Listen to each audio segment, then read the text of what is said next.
Where should we go for our next trip? I want to go someplace warm. Vacation has officially started. I hate this place. You want to get a drink? What happened to Dry Fall?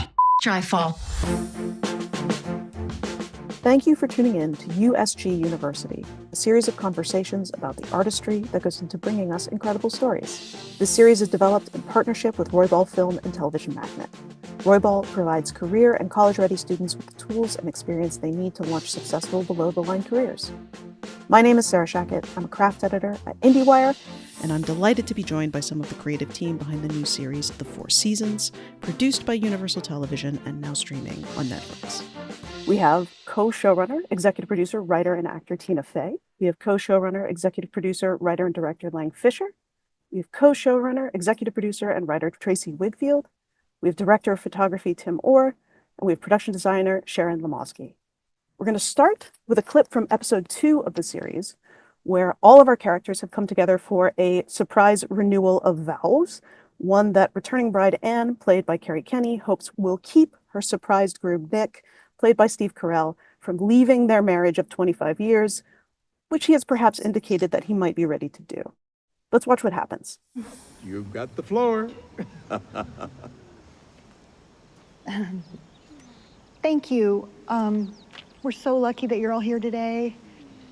Dad, thank you. In my original vows, I wrote a poem, or I rhymed honeymoon with crab rangoon, so I'm grateful for the do-over. This'll be short and sweet. Nick, I love you. Not every second of every day, because that's fake. I love you bigger than that. I love you in the fun times, like when we went to Santorini and you demanded that we watch Speed 2 Cruise Control in Greek. I love you in the harder times, like when our daughter came way too early and you were really brave and you turned the NICU waiting room into your office for the next 8 weeks. I love that you're always surprising me, whether it's you inexplicably getting into judo at 47, or buying me the world's biggest kiln and installing it yourself, even when the guy said it simply must be done by a professional. I just love you. And you annoy the hell out of me. And I annoy the hell out of you too. And I would be so honored to annoy the hell out of each other in sickness and in health until death do us part.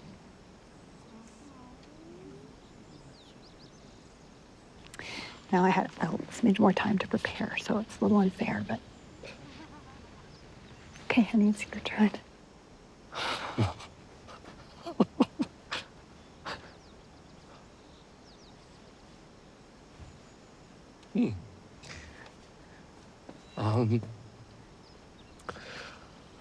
Wow.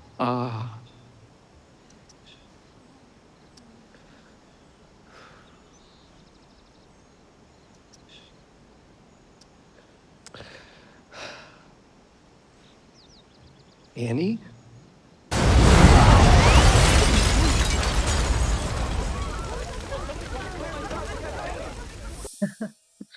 Tim, I would love to actually start with you. The camera does such a great job of lulling us into the scene, and then you scale up, obviously, for the shock of the explosion. How many cameras did you have on the day? How many times could you run it? Talk us through what you need to capture a stunt like that. We shot this scene with 3 cameras, which was uncommon for most of the show, but it was vitally necessary to accomplish what we needed to accomplish with the amount of time we did. So one was on a crane, a 45-foot telescoping crane. But the key to this was we had to shoot most all of the work towards the lake in a reasonably tight time frame to maintain, for light control, because this was a location to where it's like once the sun crested the trees, I had very little control. And as a cinematographer, you like as much as possible. That became imperative. So we, used 3 cameras to focus on, and careful planning, focusing on different characters at different times and working our way from tighter to wider.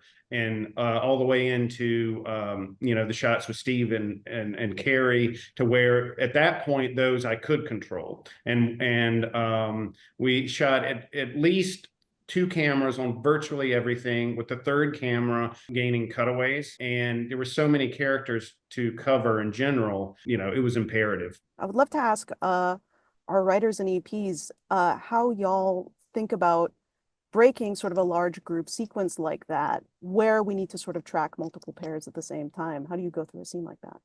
Well, I think especially when this is the end of not only an episode, it's also the end of the season, weather season, not TV season, the end of spring. When we're writing scenes like this, obviously this is mostly focused on Nick and Anne, but I think when you're on set, you want to make sure we're checking in with everyone. And this scene also, right before you see this little clip, like wraps up Danny and Claude's story too. So this is sort of a much longer scene that is like the climax of this episode and of spring. And I think you just have to make sure when you have big group scenes like this, you're checking in with everyone's story, and you're making sure that you've tied up all the loose ends, especially because you're going to go out on this big cliffhanger. Sharon, I would love to ask you a little bit about bringing personality into the production design of the 4 seasons. Well, we had certain challenges in finding the house. So it had to be a lake house. It had to have a large property so that we could then build this she shed that was then going to blow up in the back of the wedding ceremony. And we were going to be able to see the lake in the back of the wedding ceremony. And it had to have originally it had to have like the stone entryway, so it had to have a great entryway into the property. And with a long search, we did find a kind of great house that, to me, it felt like it combined the personality of Nick in its sort of like strength and sort of quite masculine. And then we were able to decorate it with the personality of Anne. And, she was creative. She was eclectic. I wanted to do a little bit of homage to the original movie. So I wanted to have that sort of warm, eclectic feel about it. And I wanted it to feel like a house that had a lot of love and family and friends over like many, many, many years. And so I didn't want this sort of like perfectly decorated home. It just had to sort of have charm, warmth, personality, and be in a spring palette because we were doing spring. On a show called The 4 Seasons, you really have to deliver different colors. And Right. so how do you handle that? Yes, so we did have a different show lot for each season. And so for the spring season, we were shooting in late summer. At the end of summer, a lot of the greens, the tree, the leaves, they start to feel a bit dull. They're at the kind of sort of the end of their life, and we really needed them to feel like kind of at the beginning of their cycle. And, to have that more like a live, vibrant, limey green, in addition to like just kind of creating a naturalistic, elegant, cinematic LUT that like leaned warm, throughout most of the seasons. This one certainly wanted to do that, but it also wanted to accentuate color. And contrast in color, but like especially like to where the greens could feel like alive, and to where it really kind of lended that spring like feel. I'm always curious to ask writers, and I'm so lucky to have 3 of them, how you think about visuals in your scripts. How visual do you want them to be? How much room do you want your collaborators on the crew to be able to interpret? What conversations you all had in the room about sort of what the look of 4 Seasons needed to be like? Obviously, we talk big picture when we were hiring and first talking to Tim and Sharon and all our department heads about, we want to really feel the seasons. We want this to be a beautiful show, a show that, it feels aspirational in a way. And, I want to be on these vacations with these people. And we want the visual language of the show to be prettier, slower, cozy, like welcome you in. But these kind of words are nonsense coming out of my mouth if we don't hire the right people to interpret them and make real decisions based on them. And I would say in the writer's room, mostly, like, especially just speaking for myself, I come from, and we all do come from such a hard comedy kind of sitcom background that honestly, visuals are not the first thing I think of often. It's the story and the jokes and the script and the set pieces. And there are certain things that I am like, oh, I know exactly how this set piece plays out in my mind. It has to be just like that. But it's not like that for most scenes for me. And so I think, I think we were more thoughtful about visuals on this show than I've been on any other show I've worked on. But we really relied on Sharon, on Tim, on Tina, who did our costumes, to kind of fill in the gaps for what all of this wanted to be. What did you love about the 1981 movie that you wanted to translate to this series? Yeah, I thought the things that I loved about the original movie were the tone, the kind of intimate. It felt like you were just really with these people. I loved the sort of what we refer to as the container play rules of the original, of like, we're only see them on vacation. We never see their homes. We never see them at work. We pick up clues about who they are and what they do on the vacations. And also, that it was on the original cast of the movie was Carol Burnett, Alan Alda, Rita Moreno, Len Cariou, Sandy Dennis, Jack White. It was all people that you love from other things coming together. And so that was our goal as producers, could we put together this ensemble that people go, wait, I like these people from other things. And now they're all together. Like there's something kind of fun about that. And Alan, his writing, he's such a good writer, and he just had such a grounded tone that we tried to really maintain that as well. On a show where it's not sitcom timing, you really want to sort of be in the situations with the characters and feel it with them. How that translates visually in terms of pacing, composition, blocking. Like I'm curious, Tim and Lang, sort of how you sort of take that sensibility and apply it to how you shoot scenes. In the shows that Tina and Tracey and I have done before, it's been really rapid fire, and there's been like a lot of tight coverage. And I feel like when we first started talking to Tim, we're like, we'd like to play things looser and in more wide shots, and to have more cinematic composition in the shots we're doing, and more movement, more, to have it feel more like an indie movie or something, like to try to give it a little more artistry than your normal like broadcast sitcom.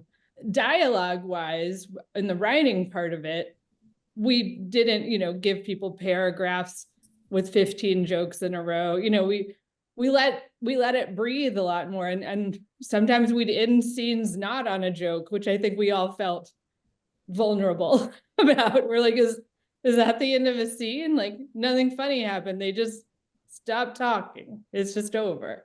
So I think, we learned sort of a different style, and I'll let Tim talk to the cinematography, but I think from the script to the screen, we sort of let it breathe, have more space in general from what we were used to.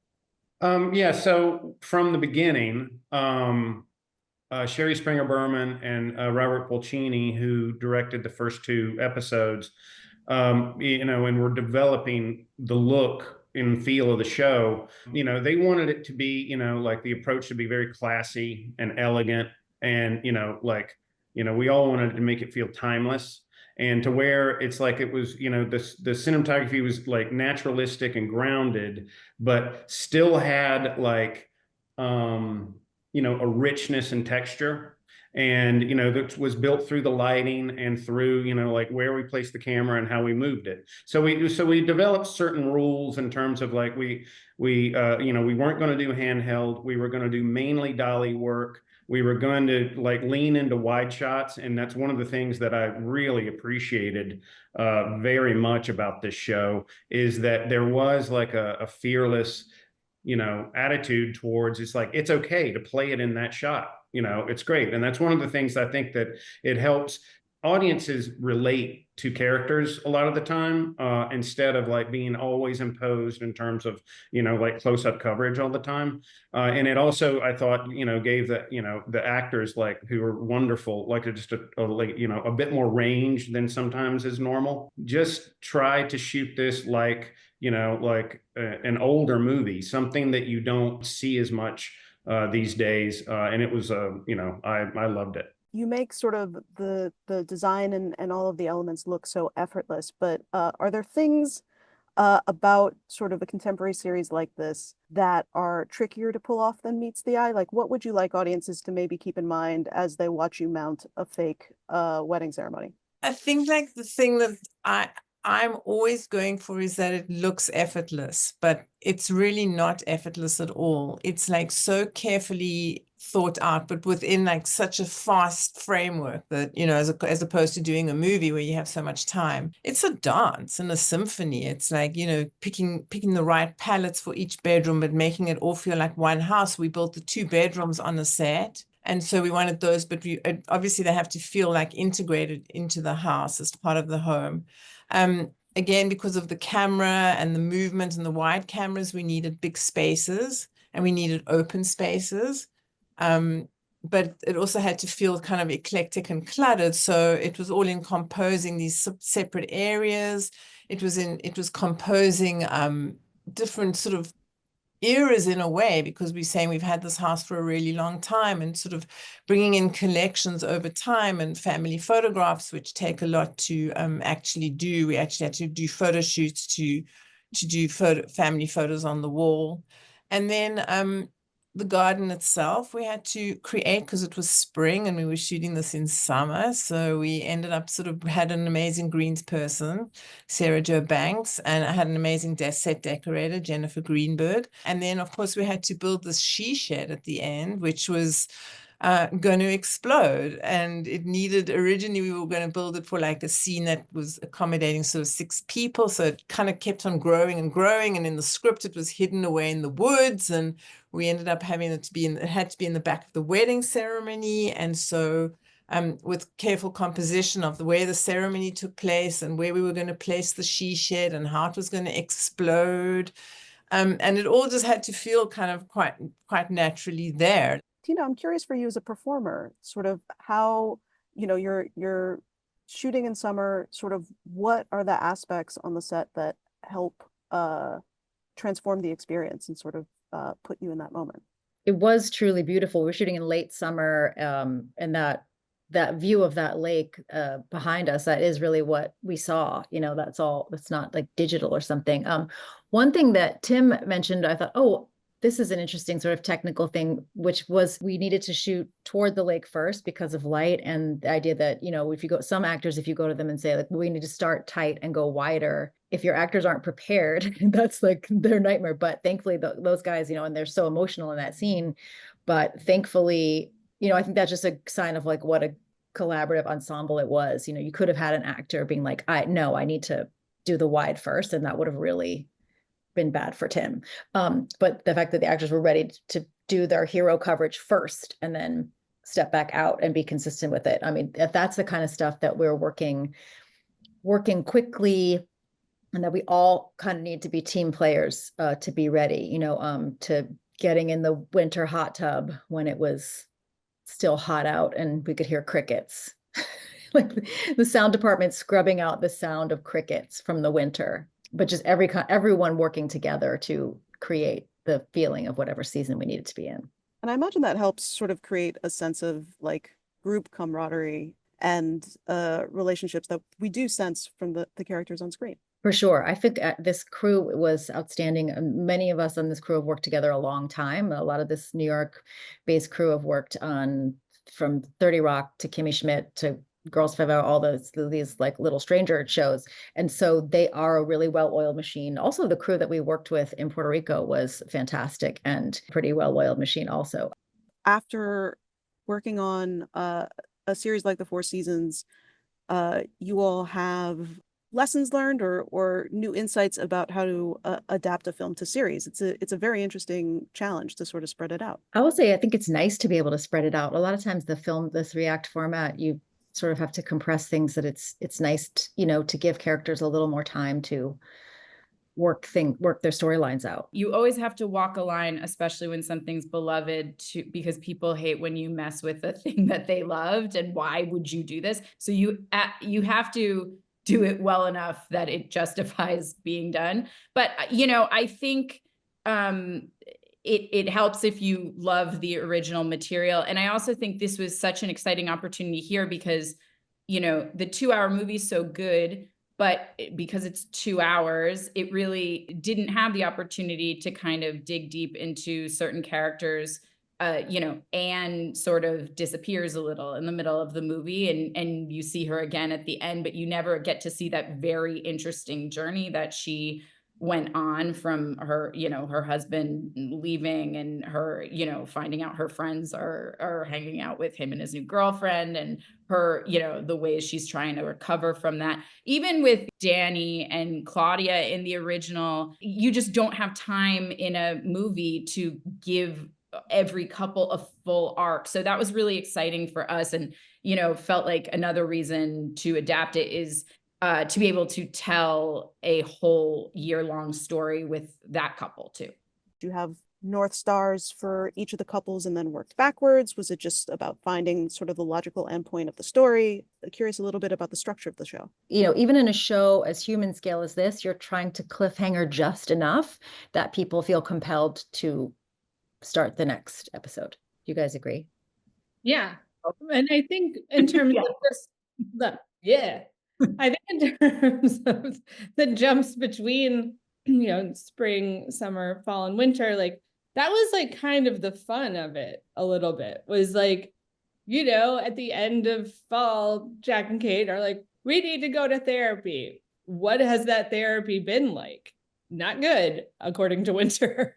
Letting the audience have the fun of trying to imagine these guys with the little clues that we give them, like in summer when Danny comes back with blonde hair, it's like something's going on there. What is it? It's like I think we enjoyed that as part of the structure. Sharon and Tim, I'm curious, sort of from y'all's perspective, what's exciting about those jumps, and like you're never going to be able to capture everything that you build, Sharon, or even with streaming, we don't have endless run times, but like, what did you guys enjoy about the structure of the series?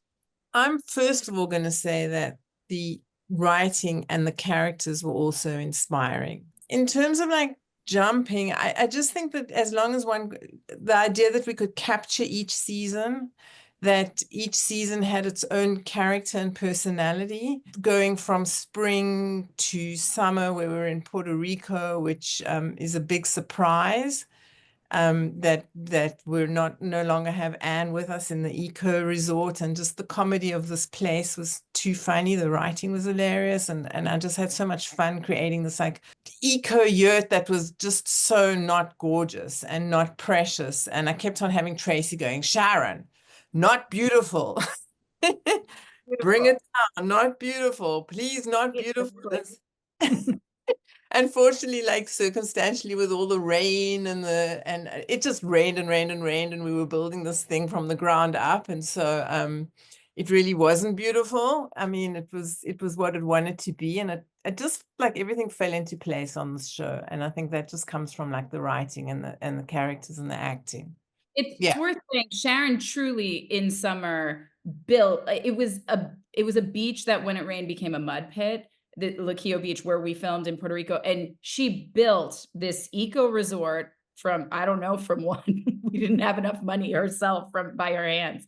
And built a beach club, like built it. It wasn't there. And then it's just, we really were lucky to have her and her team to create these things that I don't think other production designers would have just been like, no, The great thing for me in terms of like, this was not just your typical show in terms of like, it's the same sets all the time. It's the same locations. It's like you're shifting gears into like, each, season into something totally different, to where it's just like, it's not only different, whether it be the college in the fall, or whether it be the eco resort and the hotel in the summer, or it's the lodges and the ski resorts in the winter, and, frozen lakes. It's like, it also, afforded a subtly different shifts in look from each season that you really lean into. And so there could be, you know, like, so it was refreshing, you know,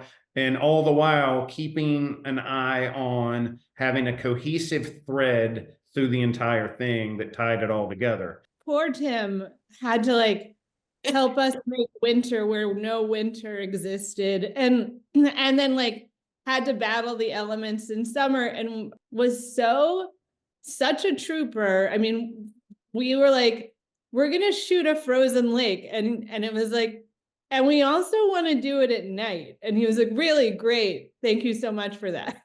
You know, but No, he that turned into a wonderful opportunity because it should be set, and it made, I think, that sequence feel the way it should feel, you know, to where there was jeopardy. And I was very happy with the way that looked and turned out. You know, and so it's always great when you can, you know, try to, you know, we all want to try to do really good work, you know, and that was one of the things that I was, you know, very, very happy with that. And, you know, it's due to everyone.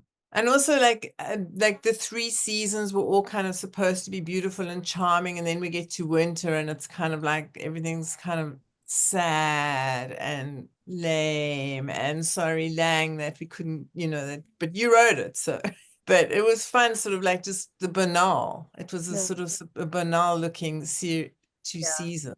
But that was also fun in itself to it was a challenge and fun to do, you know, because the tendency is to want to make everything beautiful. I know. I mean, I think that both you, Sharon, and Tim did such an extraordinary job, because I think the challenge with this show is that we wanted it to be beautiful, but we also want some things not to be beautiful and some things to be funny. And it's sort of like the push and pull of like, which things are beautiful, which things are funny, which things are beautiful and funny, you know, and I feel like you guys rolled with the punches really well with that. Yeah, looks like we made it. Look how far we've come, my baby. We might have took the long way. We knew we'd get there. Well, thank all of you so much for speaking to me about the 4 seasons. Wonderful series produced by Universal Television. I really appreciate it. It's like, that's not our wedding song, but it's great. Please keep going. Please, I love you.